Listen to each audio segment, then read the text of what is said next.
अस्सलाम वालेकुम everyone. Last lecture के अंदर हम लोगों ने फुल वेव रेक्टिफिकेशन डिस्कस की थी, लेकिन वो उसमें हमारे पास दो डायोड थे। अगर आप लोगों को याद हो तो उसमें हमारे पास पॉजिटिव हाफ साइकिल के केस में एक डायोड काम करता था और नेगेटिव हाफ साइकिल के केस में दूसरा डायोड काम करता था। अगर आप लोगों को थोड़ा सा याद हो, पॉजिटिव हाफ साइकिल के लिए D1 काम करता था तो हमें आउटपुट में पीक मिलती थी, और नेगेटिव हाफ साइकिल के लिए D2 काम करता था। काम करने से मेरा फॉरवर्ड बाइस्ड होता था, तो उस वक्त हमें आउटपुट में पीक मिलती थी। आज के लेक्चर के अंदर हमारे पास फुल वेव रेक्टिफायर है, यानी कि ब्रिज रेक्टिफायर।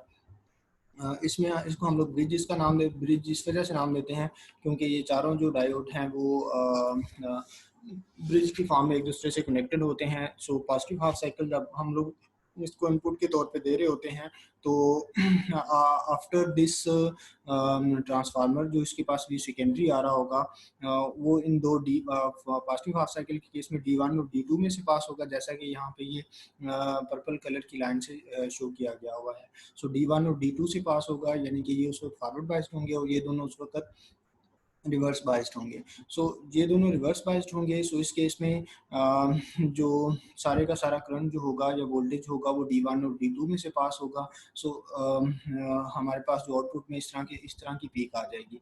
अब सिमिलरली जब हमारे पास नेगेटिव हाफ साइकिल होगा, तो नेगेटिव हाफ साइकिल के केस में D3 और D4 फॉरवर्ड बाइस्ड होंगे और D1 D2 जो होंगे वो रिवर्स बाइस्ड होंगे। हमें आउटपुट में उस नेगेटिव हाफ साइकिल के केस में भी आउटपुट में एक पीक मिलेगी। अब ये जो पीक होगी, ये चीज़ ध्यान में रखना है कि एग्जैक्टली इनपुट के इक्वल नहीं होगी, क्योंकि ये वी इनपुट पहले ट्रांसफार्मर से पास होगी, यहाँ से स्टेप अप या स्टेप डाउन होगी based upon the turns ratio, और उसके बाद जैसे ही वो डायोड से पास होगी तो then based upon the ideal model और प्रैक्टिकल मॉडल, वो उसकी हम लोग पी की जो मैक्सिमम वैल्यू है उसको रिप्रेजेंट करेंगे। जो आपके पास यहाँ पे ये चीज़ डिफाइन की हुई है कि जो वीपी आउटपुट होगी, peak value of the output voltage होगी, वो वीपी सेकेंडरी के इक्वल होगी आइडियल केस में। लेकिन जब हमारे पास प्रैक्टिकल केस होगा तो उस केस में चूँकि पॉजिटिव हाफ साइकिल के केस में हो या नेगेटिव हाफ साइकिल के केस में, तो जो वोल्टेज है वो साइमल्टेनियसली दो डायोड से पास हो रहा होता है। एक डायोड का जो पोटेंशियल बैरियर की वैल्यू 0.7 वोल्टेज होती है, दो की फिर 1.4 होगी, तो ओवरऑल जो वीपी सेकेंडरी होगा उसमें से 1.4 माइनस हो जाएगा। ठीक है। अब उसके बाद यानी कि ये आइडियल केस में उसकी वैल्यू आएगी और ये उसकी प्रैक्टिकल के केस में ये 1.4 बिकॉज टू डायोड में से पास हो रहा है।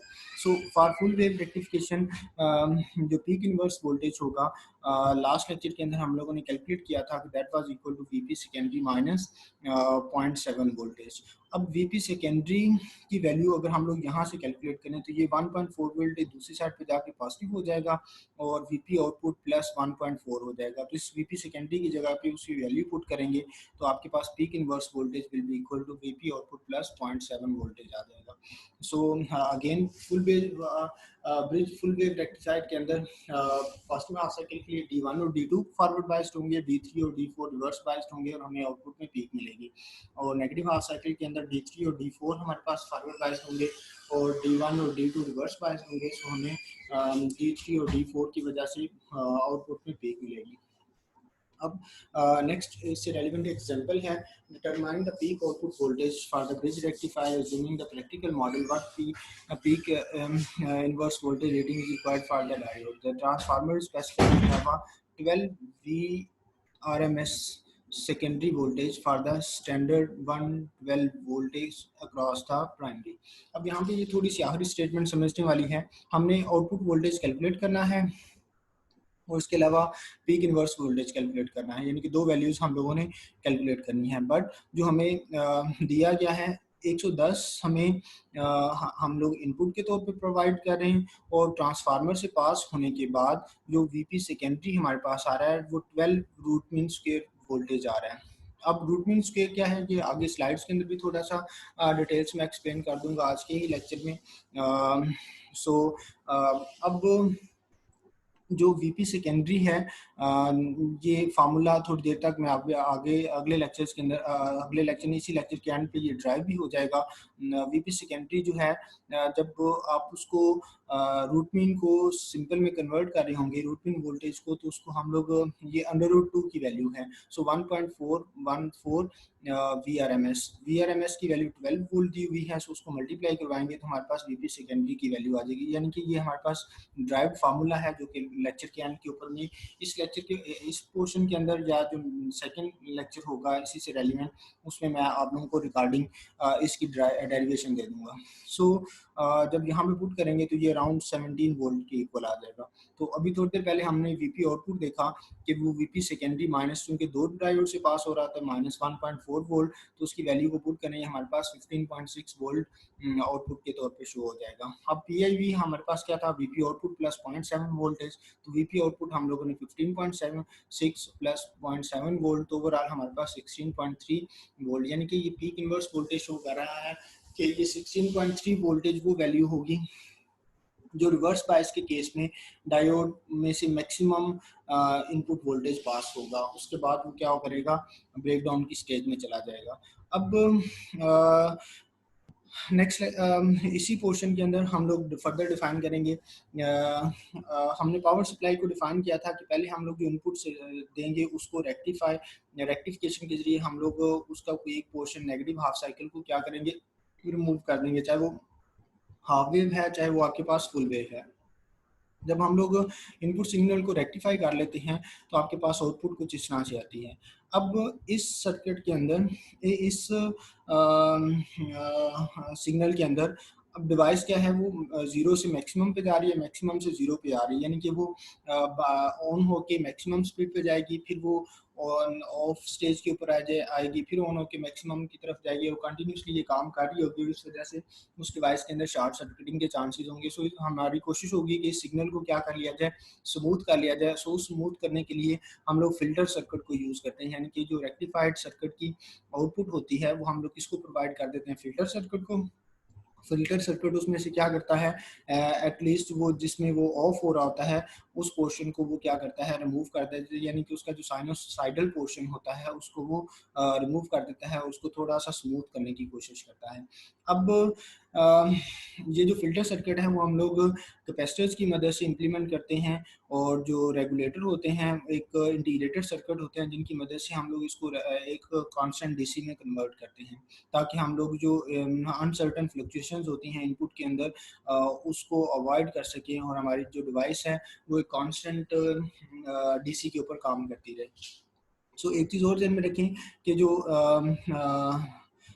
इनपुट के इनपुट के कोरस्पोंडिंग जो हाफ वेव रेक्टिफाइड सर्किट होता है उसकी जो आउटपुट होगी उसकी जो फ्रीक्वेंसी होगी वो 60 हर्ट्ज होगी, और जो फुल वेव रेक्टिफाइड की आउटपुट होगी उसकी जो फ्रीक्वेंसी होगी वो 120 हर्ट्ज होगी, यानी कि डबल्स द हाफ वेव होगी। सो नेक्स्ट के अंदर हमारे पास कैपेसिटर इनपुट फिल्टर सर्किट है जिसमें हम लोगों ने हाफ वेव रेक्टिफिकेशन को यूज़ किया हुआ है। सो अब इसके अंदर हमारे पास क्या है कि जब हमारे पास पॉजिटिव हाफ साइकिल शुरू होगा, बिल्कुल यहाँ से जब पॉजिटिव हाफ साइकिल यहाँ से शुरू होगा तो यहाँ से ऑनवर्ड पॉजिटिव हाफ साइकिल के लिए ये डायोड फॉरवर्ड बाइस्ड है, तो ये कैपेसिटर को क्या करना शुरू कर देगा, चार्ज करना शुरू कर देगा। जैसे जैसे ये ऊपर पीक वैल्यू चलती जाएगी, ये मैक्सिमम वैल्यू तक जाएगा तो कैपेसिटर उस वक्त फुल्ली चार्ज हो चुका होगा।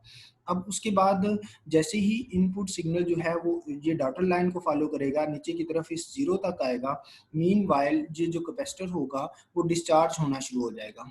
मीन वाइल कैपेसिटर क्या होना शुरू हो जाएगा, डिस्चार्ज होना शुरू हो जाएगा। अब ये यहाँ तक, अब उसके बाद भी आगे हमें पीक मिलती है, उसके वहाँ से क्या होता है, ये T1 से T2 का टाइम है जिसमें नेगेटिव हाफ साइकिल होता है। नेगेटिव हाफ साइकिल के केस में डायोड क्या होता है आपके पास, रिवर्स बायस्ड, सो ये ओपन सर्किट के तौर पे बिहेव करता है, लेकिन कैपेसिटर चूंकि उस वक्त चार्ज होता है सो वो कंटिन्यूसली डिस्चार्ज हो रहा होता है। सो इस पॉइंट से ऑनवर्ड T2 तक वो क्या करता है, T2 तक भी वो क्या होगा, डिस्चार्ज होता रहेगा। उसके बाद वो जैसे T2 से इस पॉइंट तक आएगा, ड्यूरिंग दिस डायोड दोबारा से क्या हो जाएगा, फॉरवर्ड बाइस्ड हो जाएगा, और ड्यूरिंग दिस टाइम भी वो कंटिन्यूसली अभी कैपेसिटर क्या हो रहा होगा, डिस्चार्ज हो रहा होगा।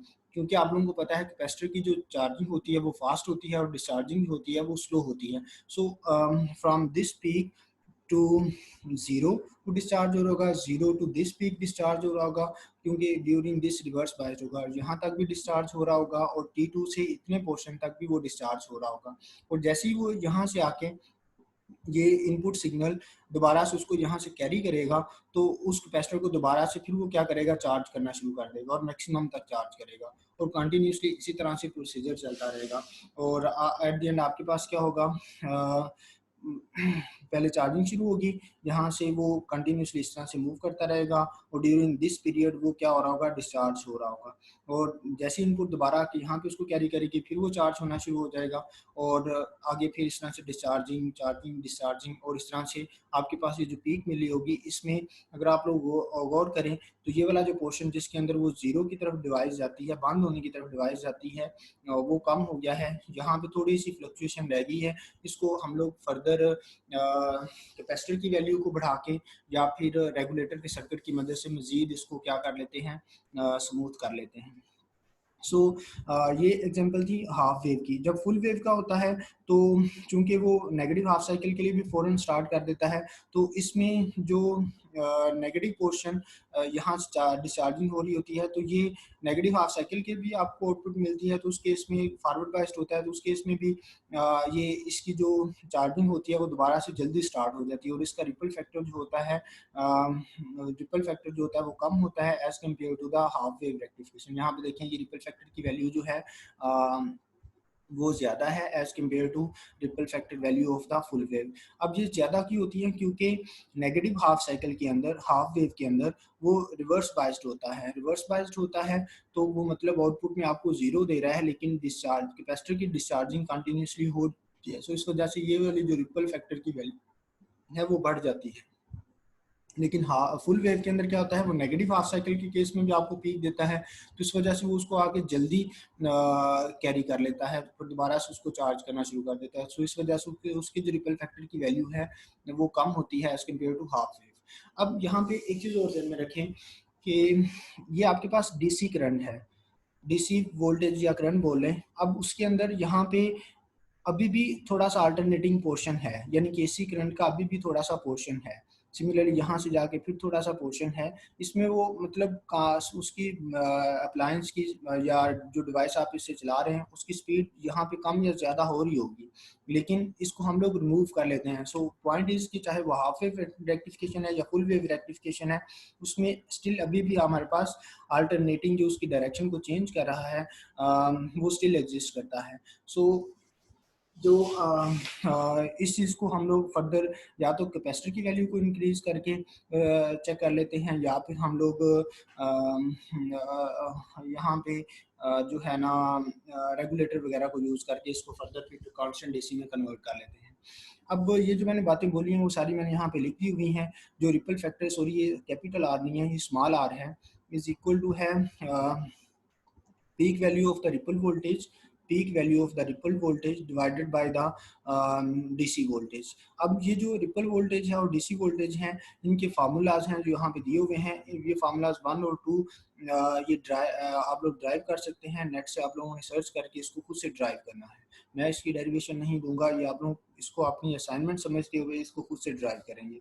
अब इसमें VRPP क्या है, यानी कि पीक टू पीक, एक पीक से दूसरी पीक के दरमियान जो रिपल वोल्टेज की वैल्यू है, वो हमारे पास कंसिडर होगी। एक पीक से दूसरी पीक के दरमियान जो रिपल वोल्टेज की वैल्यू है वो आपके पास VRPP है। एंड सिमिलरली VDC क्या है, ये आपके पास बेसिकली एवरेज वोल्टेज है जो हम लोग लास्ट टाइम कैलकुलेट कर चुके हुए थे। सो बस किसी एक बच्चे ने क्वेश्चन भी पूछा था, सर ये एवरेज वोल्टेज हम लोग कहाँ पे यूज़ करेंगे, तो मैंने आपसे कहा था कि फ्यूचर में ये यूटिलाइज होगा। तो ये जो VDC है ये बेसिकली एवरेज वोल्टेज है जो कि रिपल फैक्टर को कैलकुलेट करने में यूज़ हो रहा है। सो आप लोग उसको अहम ही ना कंसिडर करें कि वो जो डेरिवेशन की हुई है वो बस फजूल में थी, वो यहाँ पे यूज़ होगी। यानी कि हमने जब उसको फिल्टर सर्किट डिस्कस करना है तो उसमें रिपल फैक्टर बहुत इंपॉर्टेंट है। सो रिपल फैक्टर की डेफिनेशन के अंदर एवरेज वोल्टेज यूज हो रहा है। सो हम लोग ये जो रिपल फैक्टर है इसको रिड्यूस कर सकते हैं, जैसे मैंने अभी बोला ये रिपल फैक्टर को रिड्यूस कर सकते हैं, हाफ वेव की बजाय फुल वेव यूज कर लें। और फुल वेव में भी अगर हम लोग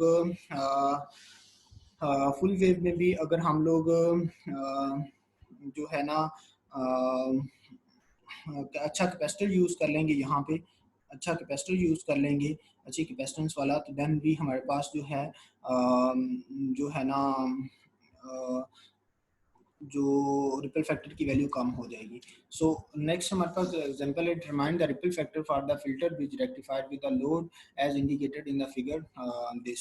सो यहाँ पे हमारे पास जो इनपुट प्रोवाइड की जा रही है वो 115 VRMS है। यहाँ पे टर्न रेशियो हमारे पास 10/1 है, यानी कि 10 प्राइमरी के अंदर है तो 1 आपके पास सेकेंडरी के अंदर है। सो यहाँ से हमारे पास जो टर्न रेशियो आएगी, सेकेंडरी डिवाइडेड बाय प्राइमरी होता है, तो 1/10 करेंगे तो हमारे पास turn ratio n is equal to 0.5 आ जाएगी। सो जो प्राइमरी वोल्टेज है वीपी प्राइमरी, वो हमारे पास जो दिया हुआ है वो VRMS की फॉर्म में दिया हुआ है, तो इसको हम लोगों ने सिंपल वोल्टेज की फॉर्म में कन्वर्ट करना है। तो अगेन फार्मूला जो है हम लोग इसको क्या करेंगे, 115 को 1.414 से मल्टीप्लाई करवाएंगे तो हमारे पास सिंपल वोल्टेज आ जाएगा रूट मीन स्क्वायर वैल्यू की बजाय। सो वीपी प्राइमरी किस चीज़ के इक्वल हो जाएगा, 163 के इक्वल हो जाएगा। इसको कंफ्यूज नहीं करना लास्ट एग्जांपल के साथ कि यहाँ पे इनपुट में 110 वोल्ट था, लेकिन वीपी सेकेंडरी उन्होंने बोला था, VP secondary root mean square की फॉर्म में दिया था, तो इस वजह से हमने वीपी सेकेंडरी को सिंपल वोल्टेज में कन्वर्ट किया था। लेकिन इस एग्जाम्पल के अंदर हमें जो है इनपुट ही रूट मीन स्क्वायर की फॉर्म में दी हुई है, सो इस वजह से इनपुट को ही, प्राइमरी वोल्टेज को ही हमने सिंपल वोल्टेज में कन्वर्ट किया है। सो जो वीपी सेकेंडरी है, कैलकुलेट करने का फार्मूला क्या था, एन वीपी प्राइमरी। सो एन हमारे पास 0.1 है, तो उससे मल्टीप्लाई करेंगे तो 16.3 वोल्टेज आ गया आपका सेकेंडरी वोल्टेज। तो अब जब सेकेंडरी वोल्टेज आ गया तो हम लोग वीपी सेकेंडरी को यूज़ करते हुए हम लोग आउटपुट कैलकुलेट कर सकते हैं, जिसको हम लोग वीपी रेक्टिफाइड भी कह सकते हैं। यहाँ पे हमारे पास वीपी रेक्टिफाइड होगा, so VP rectified will be equal to VP secondary minus 1.4 due to 2 diodes. तो वीपी सेकेंडरी में से 1.4 is equal to 16.3 minus 1.4 14.9 voltage आ गया वीपी रेक्टिफाइड। यानी कि यहाँ से VRMS दिया हुआ था तो उसको वीपी प्राइमरी में कन्वर्ट किया, यहाँ पे वीपी सेकेंडरी कैलकुलेट कर लिया, इन डायोड से पास होगा तो यहाँ पे हम लोगों ने वीपी रेक्टिफाइड कैलकुलेट कर लिया। अब ये जो वीपी रेक्टिफाइड होगा वो इस कैपेसिटर को दिया जाएगा और ये चार्ज और डिस्चार्ज हो रहा होगा according to the formula. So पहले रिपल फैक्टर कैलकुलेट करने के लिए हमारे पास फार्मूला था R is equal to this. VRPP calculate करने के लिए हम लोग ये वाला फार्मूला इस्तेमाल करेंगे, VDC कैलकुलेट करने के लिए हम लोग ये वाला फार्मूला इस्तेमाल कर सकते हैं। सो यहाँ पे फ्रीक्वेंसी चूंकि ये फुल वेव यूज़ हो रहा है तो इस वजह से 112 हर्ट्स यूज़ होगी, जैसे मैंने लास्ट अभी थोड़ी देर पहले बता दिया था कि फुल वेव के अंदर जो फ्रीक्वेंसी होगी 112 हर्ट्स होगी। और ये ध्यान रखें कि अगर सर्किट आपको हाफ वेव दिया हुआ तो देन आप यहाँ पे फ्रीक्वेंसी जो है वो 60 यूज़ करेंगे। सो जो लोड रेजिस्टेंस है वो 2.2 के ओम है, और सिमिलरली जो कैपेसिटेंस की वैल्यू है 50 माइक्रोफैरड है, और उसके बाद वीपी रेक्टिफाइड 14.9, आपके पास जो VRPP peak to peak ripple voltage की वैल्यू 1.13 वोल्टेज आ जाएगी। सो जो आपके पास VDC की value again using the formula and solving 14.3 voltage आपके पास आ जाएगा। इन दोनों वैल्यूज़ को हम लोग यहाँ पे यूटिलाइज करेंगे तो आपके पास रिपल फैक्टर की वैल्यू जो आ जाएगी 0.079 आ जाएगी, जो कि 79% वैल्यू है to the output voltage. So hopefully आप लोगों को इस मेडिकल की समझ आ गई होगी।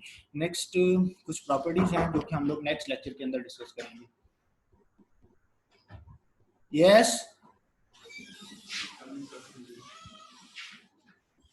बाकी इंशाल्लाह नेक्स्ट लेक्चर में डिस्कस